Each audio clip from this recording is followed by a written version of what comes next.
What are the core reasons or the core things you see over and over that either end or make a relationship challenging to be in the longer you're in? What are the challenges that come up over and over that you see? I think there's a number of things in a relationship that become the kind of cornerstones of the demise. Okay, and I'm not going to list them in order, but they all are part of each other. Indifference and contempt and neglect and violence are probably the four most important. Okay. I'm not talking about big violence. Microaggressions are plenty. Indifference, when you start to feel like the other person fundamentally is not really caring about you anymore, or you don't care about them. What they feel, what they think, who they are, what they're about. You just don't care. You've lost interest. But it's more than losing of interest. It's also when you are indifferent, you degrade the other person. They're less important to you. They don't matter.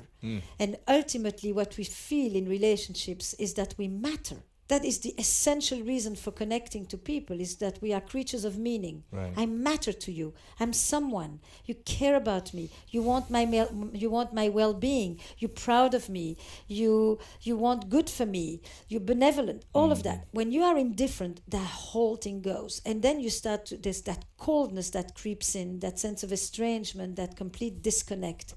That. The second one is neglect. Neglect, when people just basically take each other for granted. You know, they take more care of their car than of their partner. Or their dog. Anybody, anything, their yard, anything. Anything gets attendance. Their business. Their business for sure. Their business for sure. You know, everything gets priority. Everything gets reviewed, evaluated, attended to, 360s, you name it. You know, new input. My God, it's like people have this idea that they put it all in when they were dating, and then once they seal the knot, it's like as if they tied the knot. It's like now they don't have to do squat anymore, and they go into this kind of complete sense of complacency and laziness. It's an amazing thing. They think this thing is just going to live on its own. Right. Like a cactus. Right. Violence, the abuse, the level of disrespect. I mean, most people talk nicer to anybody else than their partner when a relationship degrades. Because you can't get away with it.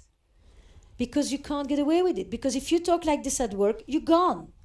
Because if you talk like this with the police, you're gone. Because if you talk like this on the street, you're being punched. But with your partner, you have that sense that they're going to be there anyway. They're just going to take it because it's family. And family is this thing that doesn't dissolve so easily. So you can just lash out at them and talk to them with a tone and a dismissal that is phenomenal. So that kind of violence. I'm not talking physical violence and all the other big things. You're talking about aggression or resentment or... All of that. All of that. You know. Passive aggressiveness, all those things, yeah.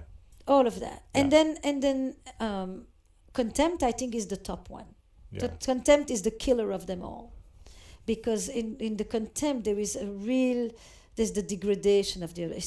It's that complete, you're nothing. You're nothing. I can kill you with that one gaze, that one eyebrow that goes up, who do you think you are? What are? And that's it. You're done. You're done.